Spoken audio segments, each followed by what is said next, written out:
Yeah. Get this now. And we're live. Welcome everyone to another edition of Deconversion Stories, except technically this isn't really a deconversion story because my fellow drinking buddy here, Inane Dragon, wasn't really deconverted because he wasn't really a believer. So what we're going to talk about today is sort of, what led us, or him actually, what led him to becoming more of an atheist activist to try and help others break free from this delusion of the scriptures and religions and shit. Oh, look, I'm swearing. I should put a parental advisory thing across this somewhere. Anyway, so Mr. Dragon, and he promises he'll use his fire breath and we can make s'mores later. So I keep telling people. Yeah, gonna need a lighter and lots of alcohol. All right, so man, so what when did you decide that you wanted to do this sort of stuff, like, and possibly help people out? In some ways, I've actually been doing elements of it most of my life. Okay. Going all the way back to school, I grew up in the rural South, which most people who know anything about the rural South can tell you a thing or two about the religiosity there. Yeah. And being the outed atheist at age 8, people had a lot to say about that. So I had to be prepared to talk back to them.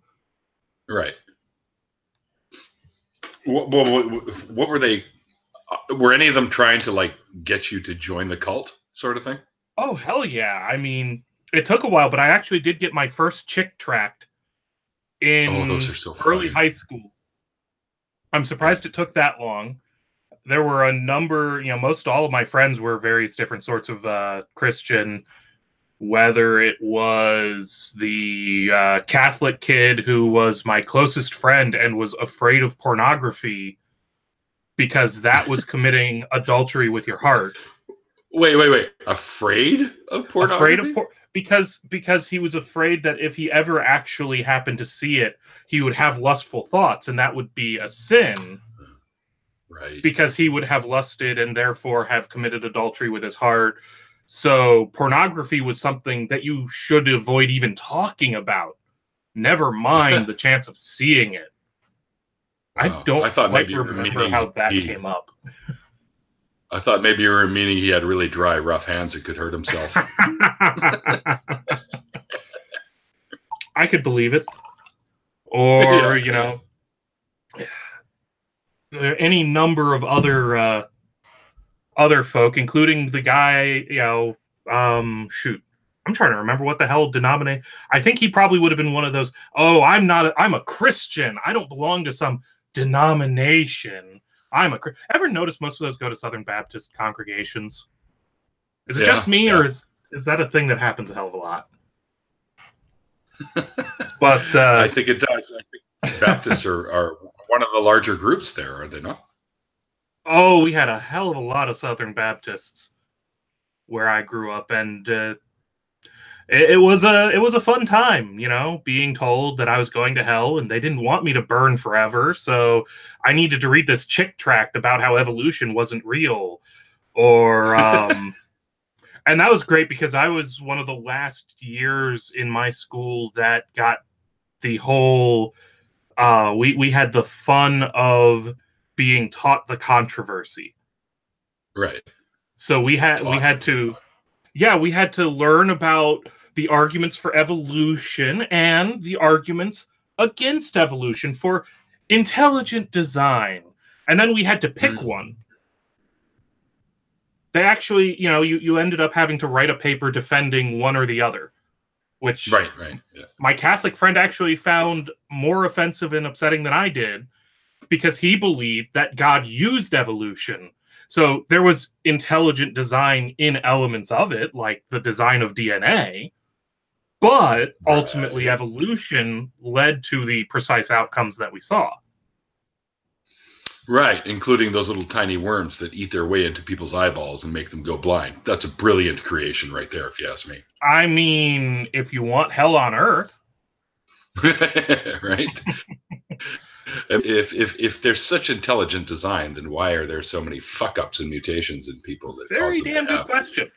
you know, like, Yeah. like, hey, designer, you're not so intelligent.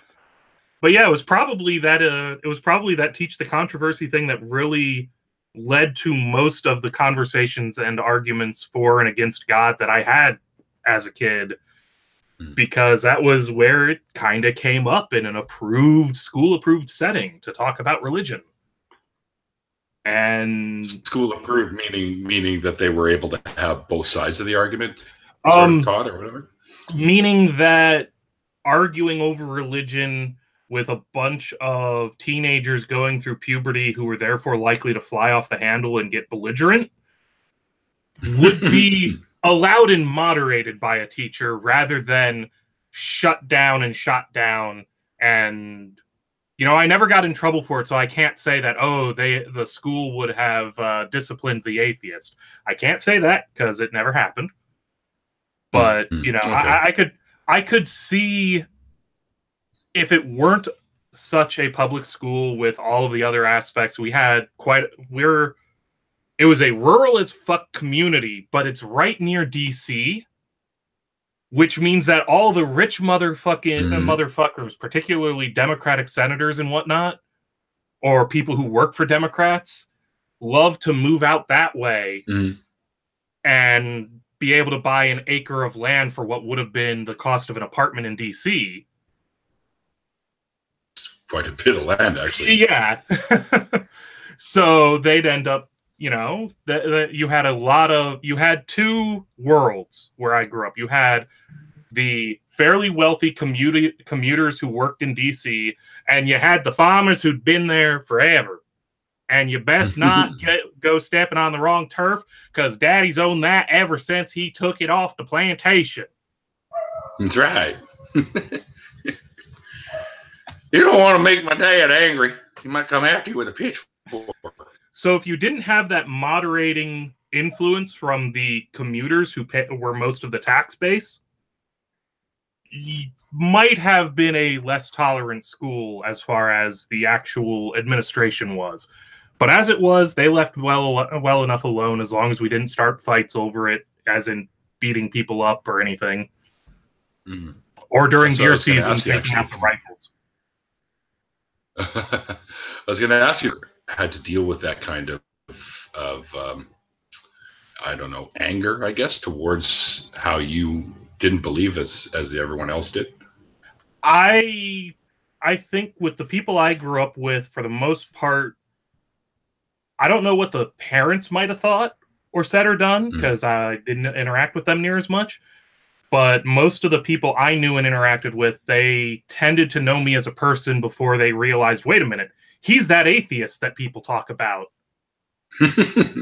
And yes, people did talk about it. I mean, yeah. when you're one of a tiny few who are atheists, I could. Yeah, my sister was the only other atheist I know that I went to high school with. At that time, to my knowledge, at that time, that was the only other person in the high school that I knew was an atheist at the time that I was going through it. My now wife, Inane Princess, she was a Baptist in various other congregations during high school, and most of our friends were similar. Hell, half of my friends were people who had met each other through church. Wow, cool. So I take it Princess is no longer a believer. Correct. Okay. She has her own deconversion story that somebody could pry out of her with booze and a live stream, and she's giving me the middle finger right now. Well, if she's up for it, I'd be down to hear it and talk with her. That'd be great. I think I do have a few spots left, but I'm dubbing now as season 1. And then I'm stopping in early December, just over the holidays, and then I'll pick it up again in the new year for season 2. So And I've got some good people lined up, which is really cool. So I'm just thankful that I get to chat with you today. Yep. So did you ever try to, like, in school, maybe in fear of repercussion, but did you ever try and talk people out of their beliefs, like epistemology type stuff? I don't think it was anything near as sophisticated as street epistemology, given that we're talking about a 15 to 18-year-old kid who, this was before the internet was such a big thing, y'all. We had this thing called dial-up. So this was before the new atheist movement started, when I was in college, late college. Some of those books were published after I started my first job, actually. Mm-hmm. So I wouldn't call it as sophisticated as street epistemology, but yeah, when it would come up, I would make the arguments for why I didn't think it made any sense to try and claim that there was anybody called God out there, or anything called God out there. And I'd hear a hell of a lot of arguments for why I should believe, and sit there and go, but that's wrong with it, and that doesn't make any sense. And I think the best argument for God I ever heard in high school was, oh yeah, well, do you believe Russia exists? That's their best one. That was the best argument for God, at least in terms of making me laugh. Yes, I believe Russia exists because I've seen evidence of Russia. Yeah, there are good reasons to believe in Russia. It's like that little thing that went around for a while there, and Nacho will appreciate this, but that Australia didn't exist. I think it was just like one chick that started that whole rumor. Right. If I remember that correctly. And the flat earthers latched onto it and ran. Oh yeah, I'm sure they did. Those people are insane. How anyone it would help solve a lot of their problems. Because one of the easiest ways to disprove the flat earth is to just start measuring distances in Australia. Yeah. Yeah. Well, you could measure distances anywhere if you use the old way that the Greeks first discovered that the earth was a spheroid. Yep. You could do that anywhere on the planet, but none of these guys really want to do that because, who wants to be disproven, right? Yep. What do you do? People want to stay stupid, and there's not much you can do to change that fact, except maybe, like they used to do on the A-Team when they had to take B.A. Baracus onto the airplane. They'd knock him out first and drag him up there, and then they make him open their eyes, and of course he'll probably think it's some sort of an illusion. This is just the drugs you gave me. The Earth's not round. I'm drunk. Oh yeah, stupidity abounds in that crowd for sure. So anyway, were any of your family members religious? Not growing up. My parents were actually they were the ones to turn atheist within my family. My dad's a former Pentecostal preacher. He actually got up there, thumped the Bibles, handled the goddamn snakes. He was one of those guys. Kind of cool. I always like the snake handlers. when he got out of the mountains of West Virginia and he started his numerous careers, he's been all over the damn place, and got something called an edumacation, he started going, this shit don't make sense. Right. It really don't make sense. And flip through the Bible, as he told me, how could you possibly believe in this God who is the leader of warlords and bandits, rape mongers, all that kind of crazy crap? So that was his take on it. Yeah, for sure. What the hell's wrong with this God? Why, if he existed, he was one of those, if he exists, why would you worship him types? Yeah, my point. Even if he did exist, he's definitely a being that is not worth any fucking worship or attention, for that matter. Just because what he advocates for. I mean, everyone, it always kind of struck me as funny as these anti-abortionists, right? Oh, you're killing a life and this and that. And I'm pro-choice, but right. And that's even me being adopted, and I could have been an aborted fetus, but my parents went through with the pregnancy and I was put up for adoption. which I also have met my biological family, and I've known them now since the year 2000, so almost 20 years, and we get along. Everyone gets along, which I think is fantastic. But anyways, these people, and they're saying, "Oh, well, God, really?" Because he's against it and all this, but he didn't seem to be against flooding the entire planet and wiping out every pregnant woman on the planet. Fan of killing absolutely everybody. He's got a procedure for how to induce an abortion, just in case your wife, That's right. fucked around. That's right. That's right. So he can't be against it. So they're delusional even at that point. I mean, this is assuming any of it's real, which I'm pretty sure it's not. So. Right. We're doing that thing that theists so rarely ever want to do, and adopting the other person's worldview. Yeah. At least we're trying to sit on their side to see it maybe from that perspective, except when we do, it still seems like horseshit to me, because I mean, you sit on their side. Well, God, he's against this and blah blah blah, but he still goes around killing everyone anyways. So it's like, how I just don't get it, man. I don't get how people can't read this crap and not see that it's mythology. Like, it fits right in with all the Greek stuff, the Roman stuff, the Norse stuff. It fits beautifully in there. Yeah. It makes perfect sense as a mythology. However, I do need to address the chat briefly to come to Godless Iowan's defense. Secular, snarky, unless Godless Iowan was born in the 1930s and is the youngest of 16 who survived past the age of 1 and therefore earned a name, he's not my father. Wait. I knew that would get you. Wait a second here.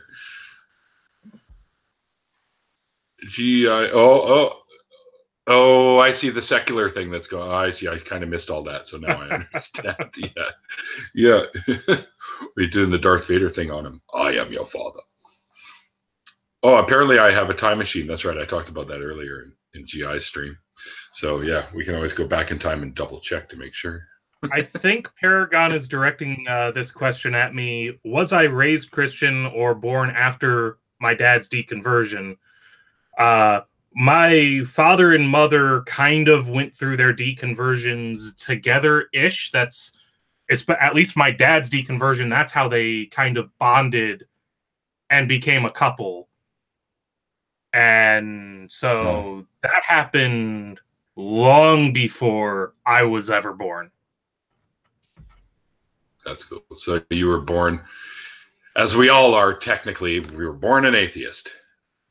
Born and raised an atheist, didn't know that a concept called... I knew that there were things called angels and demons before I ever heard the word God. Because somehow my family watched Touched by an Angel once in a while for whatever bizarre reason. And managed to miss whatever we saw of it up to the point where I first heard the word God from a friend. I had never caught any scene where they're talking to or about God, just the man upstairs. And it's like, okay, some manager of angels, whatever that is. Manager higher angel, archangel, I don't know. That's kind of interesting. Is the manager of angels, like there's some angel corporation somewhere and there's like the CEO of all of them. Mm-hmm. Yeah. You ever, I guess, was released a little while ago, there's like a truck or something, and what was actually a moth, it turned out, but everyone saw it and it looked like a big angel and everyone was freaking out over that. Did you see that? But it turned out to be a moth. No. Everyone's like, the angel moth. The angel moth. Yeah, everyone said, oh, look, there's an angel hovering over this vehicle. They must be in trouble. Something like that, anyways. Anyway, I remember that that's probably a couple of years ago now, but it just kind of struck me as funny, and I shared that and laughed with everyone about it. All right, so I don't know if you guys have any questions. You've already answered a couple from the crowd, so if you guys do have any questions for Dragon, feel free to type them out in the chat there, and we'll get to them if we can.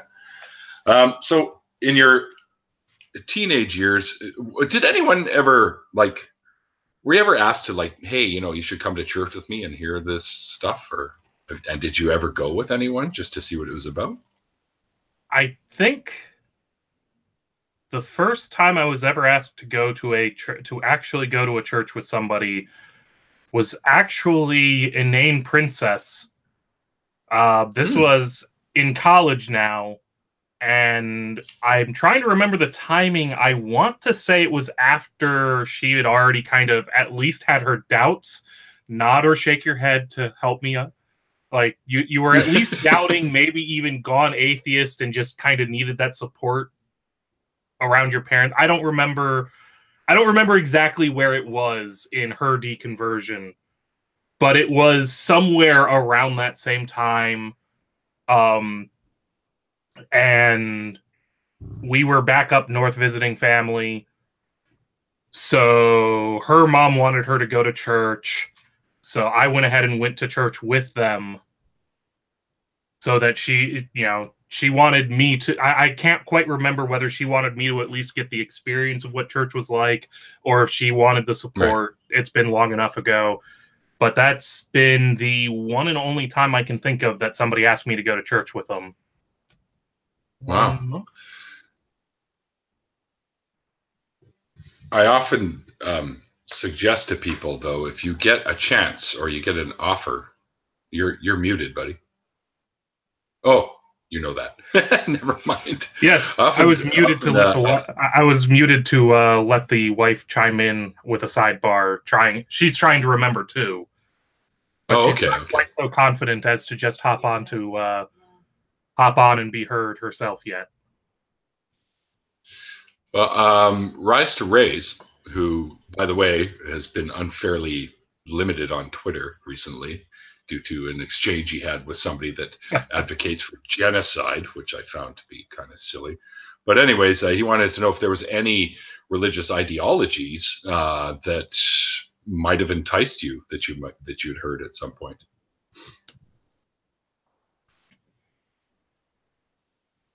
I'll take that as a no. Well, no. That's So in one sense, I was generically attracted to the generically warm and fuzzy Christian thing as back when I was in high school, because everybody around me was. Everybody, other than like the 5 or 6 Muslims and the 3 Jews. It was 3 in my high school. I'm not kidding you. It was, as far as anyone knew, it was 3 Jews, 5 Muslims. You could see them. That Sikh guy over there and his little brother, or maybe they were Hindu. Nobody was sure. Maybe they were even Muslims. You know, they're brown people, so they're something like that. But they were brown people with Indian names, so maybe they were Hindi instead of Muslim. Mm-hmm. It's possible. And then there were Christians. And me, who filled the one rest guy of the who said, "What the hell's God?" Shit! Now I forgot what else I was going to ask you. Oh boy! See, don't get old people. Don't get old people. I'm trying to think if there were any other religions that ever attracted me, or that I even knew enough about to feel an attraction for. I know my sister went pagan. Oh yeah, yeah, I did for a while too. What about were our princess's parents fairly religious, like still to this day? To this day, her parent. It's a little hard to really describe. They both definitely believe. In fact, her little sister is some kind of a religious thing now. She got her degree from a Bible college type university, and like I Prager. Think it's no, more legit than Prager. We're talking like Regent, Liberty, those kinds of places. I'm trying to keep it vague enough to not accidentally out her, or even out myself for that matter. Gotcha. But gotcha. So she works at a church as like a music director or something like that. It's like praise studies and music theory or something like that is her degree. Yeah, there's worship or praise studies is a thing now. But her parents are both still Christian. Her dad is more of a vaguely, there's a God thing. He kind of loves us. but that he doesn't go in for the organized religion, and he got pissed the fuck, I've been told, when one of their pastors went off on a homophobic rant. He got livid. And as I recall, they stopped going to that church as a direct result of that. Her mom is a little bit more religious, but still is more about, they're the kind of religious where when they say, we love, you may be an atheist now, but we still love you, they actually mean that, not it's an excuse for us to try and proselytize at you. From what I've heard, she doesn't get any shit from them about it. So I guess they don't dislike you then either. They like me fairly well, actually. I get along with my in-laws. It's weird. No, it's not weird. It's just maybe a little surprising if they are religious. So I guess her dad's more of a deist than a theist. If he just believes in the general idea of a god. Sort of. Well, I mean, he believes in a god. He has the whole Jesus thing, but it's far less formalized. It's far more. They both seem to recognize that the Bible's a human-written book by humans for humans about humans. And so they're, they still believe key aspects about it, but it's greater or lesser extent kind of a thing, to the point where he's very wishy-washy about it, beyond believing there's a God, there's a heaven-ish thing, and all that happy crap. Some people are going to go to heaven, some people are going to go to hell. If pressed, he'd probably think that Kelly and I... sorry, hon. If pressed, he would probably say that it's more about good works than anything else. That, it's not about being saved. Right. I mean, there are just that say you can't get to heaven. Well, they're get to heaven through. Oh, Jesus! Looks like you get to heaven through your works. Buffering, Neil. You need buffering. I don't know what's happening here. There's two people using. So, am I okay now? Now you're good. Okay. Okay. So yeah. Anyways, what I was saying was seemed to be conflicting verses in the Bible about you can get to heaven through your good works and not faith, and then there's another one that says it's only through faith and not your works. So I guess you just got to take your pick and which one you prefer, because when you have two conflicting, it's just stupid. So, oh, hang on. Inane Dragon is one of my favorite YouTubers. If you're not subscribed, you should be. Oh, that's GI saying that. What a guy. GI's a weirdo, though. And I don't trust anything he says. Yeah, those scarecrows, got to be careful of those guys. But I agree with them, because you're one of the first that I started following or sub to. So there's a handful, like about a dozen that I jumped on right away, and you're in that dozen. So just so you know. So I've been a fan for a while. Kind of cool that I get to. Well, we've been exchanging shit all for a while, and you've been in parties and whatnot. So it's cool to get to know you. So what? Okay. So if what advice would you give to people that aren't believers and are surrounded by people that are believers and fairly heavy believers? Like, how would you tell them is one of the best methods to deal with, having some of their friends' family proselytizing at them all the time? So a lot of it's going to come down to your personality. The easiest and most obvious step is, if they're belligerent about it, almost every social situation gives you an excuse to shut them down. Namely, if you're at a party and you're hanging out with friends and somebody's trying to go, Christian, you need Jesus, that's rude and inappropriate. You can always appeal to common decency. If they're your friend, they'll fucking cut it out. If they're not genuinely your friend, then almost everyone else at the party will pile on them to shut them the fuck up, even if they are religious. even if the other people are also religious.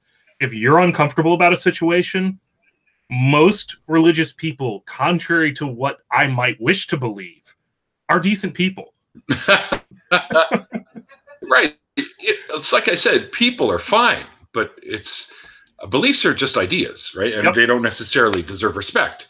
But people deserve respect, of course, until they give you a reason not to respect them.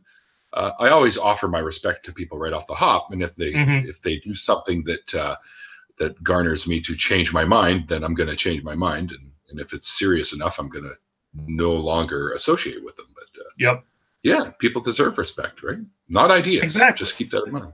Yep. Well, and, not necessarily ideas. And as you progress to being a more, not necessarily outgoing, because despite how bombastic and out there I may act, I'm an introvert. I love just holding up in my little house, reading a book or playing video games and staying the hell away from you fucking humans. But as one might have noticed, I can be out there and gregarious when I need to. So if you are the more aggressive type of personality that can handle it, and somebody is coming at you preaching God, preaching Jesus, play it back at them. Put them on the defensive about it. Make that challenge their assumptions and their assertions, and make it a game. As long as you're having fun, what's the harm in letting them preach at you? I mean, I don't remember exactly why we were out there, but my college dorm was by a river, and we were out walking along, and there was some revival thing going on hosted by one of the churches in the area, one of like the student churches.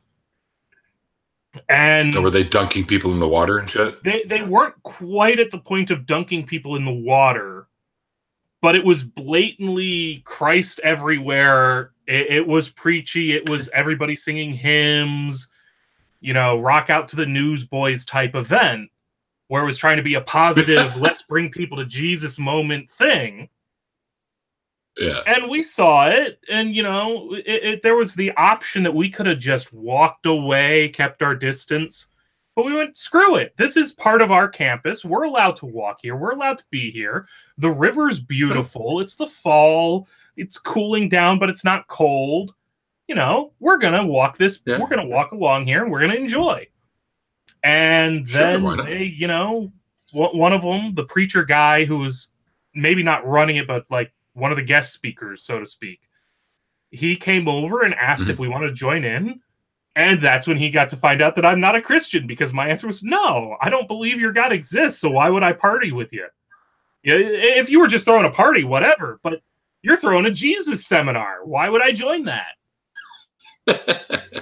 To make fun. Well, see, that to was bring the another whole point perspective. That was the whole point of my way of turning him down, because it would have been easy to just go, no, thank you, I'm not interested. Right. Or, I'm sorry, but I'm just walking, because the cars were parked beyond this too. So this was how you got from the dorm to the cars, was you walked through this little area along the side of the river. Oh, so I had plenty of excuses that I could have used if I just wanted to walk away. But it seemed like an interesting opportunity.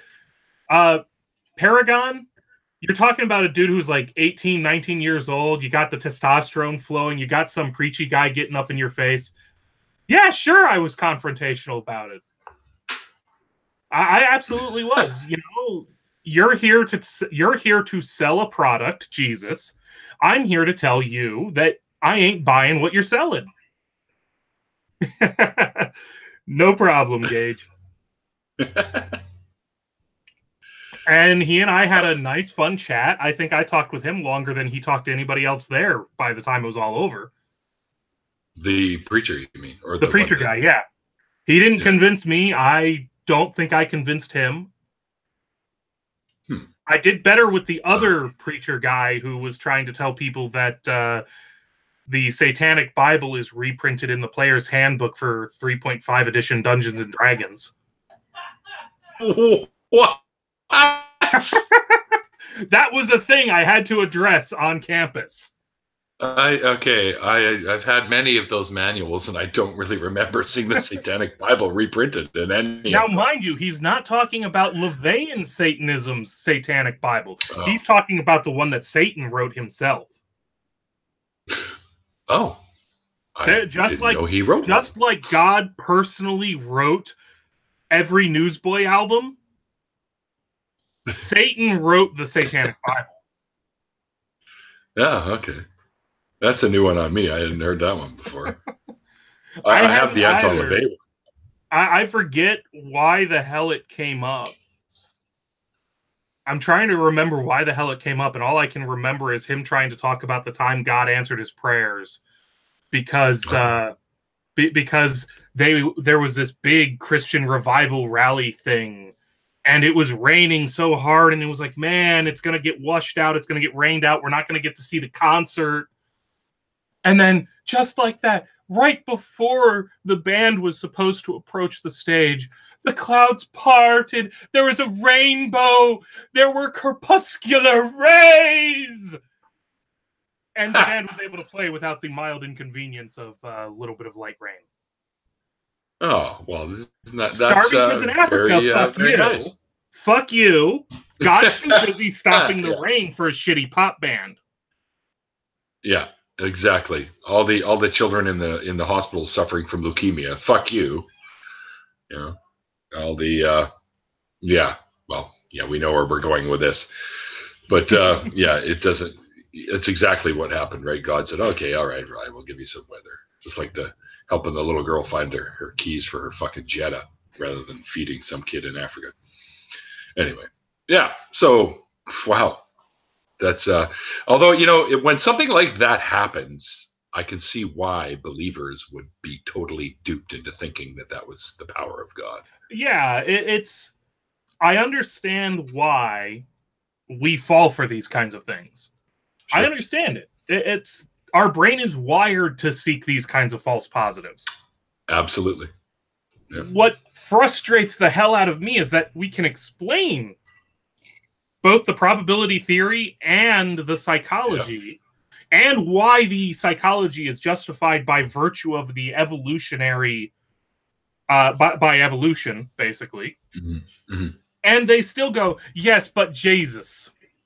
They don't want to know otherwise. They're happy with their little feelings, and that's the way it's going to be. I mean, the best part is when you get them to admit that that's exactly what happens when somebody has a religious experience from a religion that's not theirs. Oh, yes, of course the Muslims think that. Of course the Muslims have that problem. But Jesus spoke to me. That was... I'm sorry, I'm channeling S.J. Thomason right now. I saw Jesus. He sat me down on the bed. He nearly caused me to run off the road with my bicycle. And that's how I know he's real, is because Satan came to me in the night. Oh, God Lordy, that was some of the best times. Well, hopefully Jesus didn't have his way with her after. Oh, no, it was Satan. Too much, maybe. Satan was the best. Oh, Satan. Because she had Satan visit her, too. And we all know he's down for a party. Oh, sure. I party with him all the time. He has some of the best scotch that I've ever drank before. Well, actually, I have a buddy that we call Satan, and he's the one that brings them. So, and I've been called Satan. It's funny, when I started... I worked for a company called Auto Parts Plus for years. I was in the automotive industry. I still am to a degree, but now I do laboratory shit. But I waste antifreeze, and I test it all for shit like PCB contamination and whatnot. But I used to be I heard all that, and I just thought you meant that you drink the antifreeze. Oh, no. You kind of have that look about you, man. I look like an antifreeze drinker. If I was, I'd be sitting here fucking drooling on myself with half a brain cell left, because that shit'll kill you. Oh, but, so you'd be Baptist. Okay, so clearly you don't. Yeah, that's right. Yeah. But yeah, when every one of the places that I worked with, they were all owned by the same guy in a parent outfit. and they closed down one at a time shortly after I joined. So everyone used to make fun and say that I was the reason they all closed down. And then I ended up working at the main place, and we'd always spoke on the phone. And then when he saw me in person, and I had my black bandana, a black shirt, black pants, black work boots, he looked at me and goes, "My God, you are Satan." And I went, "Thank you." And I just kept going around, right? Putting the stuff away. And then, of course, later on, my high school nickname. What was that? Satan's evil twin brother. Oh, there you go. So you were my evil twin brother then. Okay, cool. Of course, the butt of that joke was that therefore meant I must be God. Oh, right. That's right. Yeah, because if you think about it, Satan is actually probably the better character of the two of them, because God killed billions more than he did. Right. I accept that. I accept that this doesn't apply to all Christianities. That's one thing I really want to popularize, is the notion that there isn't a Christianity. We're not talking about one religion. We're not talking about one dogma, one belief system. We're talking about many. There are many Christian religions. There are Christianities. And I've been called, despite the fact that I advocate for this approach, I've been called out for making the mistake of conflating different Christianities, such as Catholic and various forms of Protestant. So if you're one of those solo scriptura Protestants who believes that the Bible tells the full story all by itself, all by its lonesome, Satan's the hero. He's the good guy. What's the old saying that he killed 10 people as opposed to the millions that God killed or something? I don't even think it's 10 if you count through in the Bible. Well, you have the family of whoever the fuck it was. That's just what I've heard. Yeah. I'm just trying to count in my head who all he's responsible for killing. But even with Job's family, that was on God's order. So really, that's God's fault. Because I guess indirectly. He let Satan talk him into having Job's family killed. So Satan suggested. Satan, the whole Job story was how, Satan or God talking to Satan, which is a thing he did in the Old Testament, was bragging about how Job loved him, Job worshipped him, Job was ever faithful and ever loyal. And Satan said, "Are you sure about that? Why don't we test him?" And God, despite being omniscient and already knowing the outcome, according to the religious people who believe this shit, God said, "You know what? I already know Job will pass all these tests. But all right, Satan, you can fuck with him as long as you don't kill him." And go through various iterations in a very classical, as you said earlier, this fits right in with mythologies around the world, in a very classic mythological telling where Satan does this one thing and Job goes, "I still love me, my God." And God goes, "See, he still loves me." And Satan goes, "Oh yeah, that's because you only let me do this." And it eventually escalates until, they do everything short of killing him, which includes murdering his entire family. So Satan pulled the trigger, but he only did it because God wanted to test Job despite knowing the outcome of the test. Yeah. So I think God would know the outcome of everything. I think we can almost call that one a wash. Satan killed however many people were in Job's families, but he did it because God wanted to test Job. So we won't count those, let's call it 10 people. We won't count those 10 people against God because Satan did the killings, but we won't count them against Satan either because God ordered the killings. Right. I mean, that's kind of like, how they, was it Charles Manson, who didn't really kill anyone, but he had people do it for him, right? Charles Manson never murdered a single person. Nope. He just created a cult that encouraged murder and directed murder and ordered the murders and watched and got some kind of a perverse hard-on over it, I'm sure. Which is kind of really screwy. So he behaved just like God there. Yeah. I mean, he was a narcissist, so it kind of makes sense. True enough. Is Manson still alive? Damn it, you're leading me down a rabbit hole.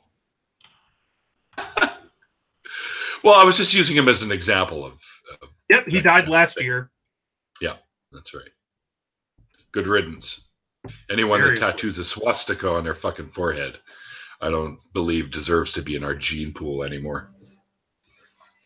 So, and thankfully he did not reproduce, because that's what we need, is some more psychopaths running around like that. Well, as far as we know, he didn't reproduce. Yeah. Well, yeah, valid point. Valid point. I mean, I don't have any kids that I know of either. That I know of. Yeah, nope, nobody right, that I fucked popped out a baby 9 months later.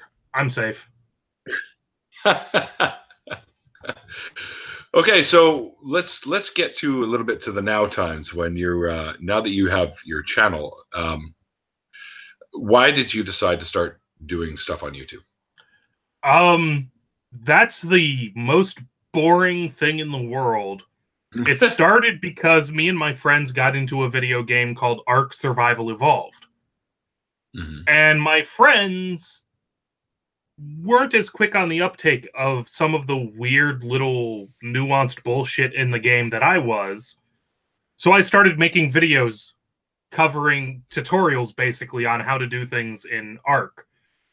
And I went, I'm doing this anyways, so why don't I do more? I know, there are all these stupid ideas out there that piss me the fuck off. I'm going to talk about them!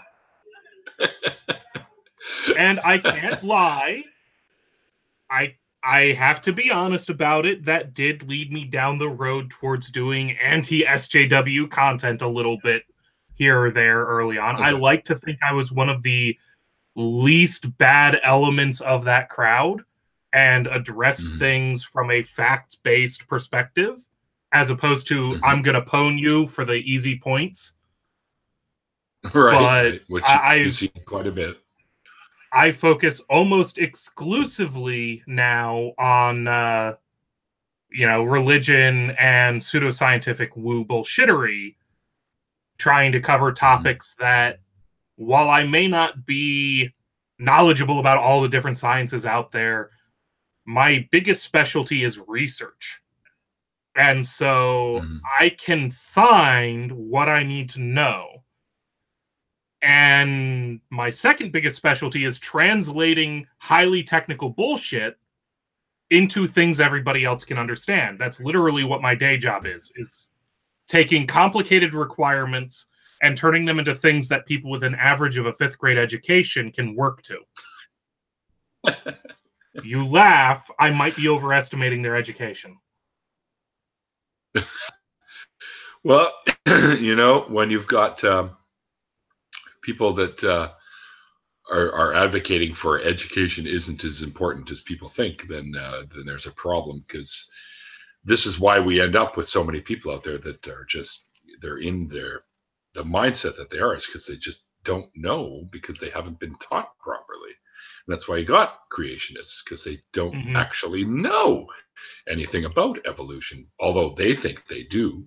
Yep. But it's hard. It's hard to overcome something like that when you want. I do it all the time. I post relevant information in the topics that we're talking about, whether it be abiogenesis or evolution itself or the beginnings of the universe, everything that we do know and I can provide for them to learn, and they just fucking ignore it. It's like they don't care.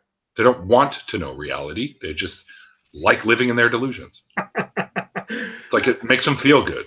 And it's all about feelings, I guess. I don't know. Okay, I have to address a few things from the chat that caused me to bust out laughing over you. First, to grumpy old Dave. No, I don't work in the Trump administration. I said 5th grade education, not preschool. Translating for Trump, you have to go all the way down to preschool. And the other thing is, Staggerson, I saw you posting on Twitter about the quote-unquote social justice warrior channels you're now looking at, such as ContraPoints and H-Bomber Guy, And I know there were a lot more than just that. The thing is, there is, for want of a better way of putting it, there's woo thinking both in the SJW and in the anti-SJW crowd. If you go too far to any extreme, call me a dirty centrist if you must here. If you go too far to any extreme, you will find bullshit woo. And you can find that very easily in the quote-unquote bedroom feminists who hear some concepts like intersectionality and don't understand how to apply it, and so they run off to YouTube and they make a shitty video where they completely misrepresent the concept, and it becomes easy fodder for somebody like Undoomed or Bearing or 2 or 3 years ago myself. And then at the same time, you have anti-SJWs who go off into woo land, such as Sargon has trivially done many times in recent years, and even Armored Skeptic with some of his crazy-ass Jordan Peterson bullshit. And you can find that kind of woo thinking in anything. I know, Staggerson, I'm not calling ContraPoints or an H-Bomber guy bedroom feminists. I actually like ContraPoints. H-Bomber guy I like and dislike depending on the particular video. And yes, Mrs. Snarky, Armored Skeptic so much. Oh, the lag between what we're saying and what the chat says is producing some interesting results. Yeah, it's always that way, though. So no, the people that Stags is watching right now, just in case there's any confusion, if you see where Stags is talking about watching ContraPoints, H-Bomber Guy, Sean and Jen, and I forget the rest of the list, but he's not falling into the quote-unquote bedroom feminist bullshit where it turns into woo that deserves debunking. They are far more reasonable. They have nuanced points to make. They rely on research. Yes, they have assumptions that I don't always necessarily agree with. But at the same time, I have assumptions I'm sure not everyone agrees with. Of course. Not everyone's going to agree with everyone at all times, right? That's just the way it is. Like, you know, my dad always used to say, you can't please 100% people 100% of the time. Yep. But you can piss off 100% of people all the time. Yeah, you can. That's actually easier to do. As I found out on multiple occasions. I won't go into that here. It'll be for another time. All right. So anyways, we're closing in on the hour. Is there anything, well, let me ask you this. What can we, I know you've kind of been lax on your videos lately, because I've been watching your tweets about how you're rendering this and fixing this and you're going to release this and that. Hey, there was a video out this past Monday, damn it. I know it is. It's true. It's true. And you should go check it out because it's good. What's your plans for the channel for the future? I fully intend to, I want to hit, as though most everybody watching this already knows, that I had a serious back injury recently, and I am still recovering from that. So the goal is, as I'm recovering and everything else, I did have something of a, for want of a better term, a crisis of not confidence, but creativity, perhaps. This year, this was a shit year for me overall. If you go back this year, even before my injury, shitty. But I want to get to at least 2 videos a month that are quality. I want to focus on quality before I focus on quantity. I don't want lazy, play this person's video, cut to my avatar, talk over nothing in the background for 15, 20 minutes. I want to get back to videos like what I did with homeopathy or Ormus, where I'm doing science experiments and demonstrating things. And I also want to do more of the videos like what I did with Poisoning the Well, where I kind of jokingly created a backstory for them. Or Isith, where I took her actual backstory and turned it into a narrative. So I want to do more of those things. And now that the midterms are over, we're going to see them start talking about the next presidential campaign, which means a return of my first love and my first real breakout onto YouTube, Inane Candidates, where I talk about all the loser third-party people who can't hope to save us from the shit people running from the primary parties. Well, somebody save us! Giant meteor of death, where are you? Apophis minutes. Yeah. I know. Some days it's like that. You read some of that fucking moron Cheeto idiot fucking tweets that he does, like today with the fire in California shit. It's like, what a fucking asshole. But yeah. Well, if you need some assistance, you need an extra hand in some of these videos or a guest, I'd be happy to jump in and help out. And I know probably lots of people would too. Just saying. Oh yeah, that's another thing that I do need to pay more attention to, that I started doing and it kind of tapered off, that I need to get back to, is trying, because bizarrely my channel grew while I wasn't making videos. I'm almost at 3,000 subs now. Wow, awesome. Yeah, but what I want to keep doing, especially if I keep growing instead of languishing and then dying, is to keep featuring small channels that challenge woo, challenge religion, challenge bad thinking. Let's put it that broadly. If you want to make videos about the anti-SJWs who go too far in their criticisms of social justice and basically become fucking parrots for the religious right, I'll bring you on my channel for a video. If you want to talk about the SJWs who go too far, who, want to talk about how white men shouldn't be allowed out of the house after 9 p.m. as a serious proposal instead of a thought experiment. All right, that's some bad fucking thinking. If you want to make a video about that, that's not just stupid ponage about how they have blue hair, by all means, make the video. I'll put it on my channel. If you want to challenge religion, that's obvious and easy. Yeah, absolutely. We need more. We need more medical woo debunkers.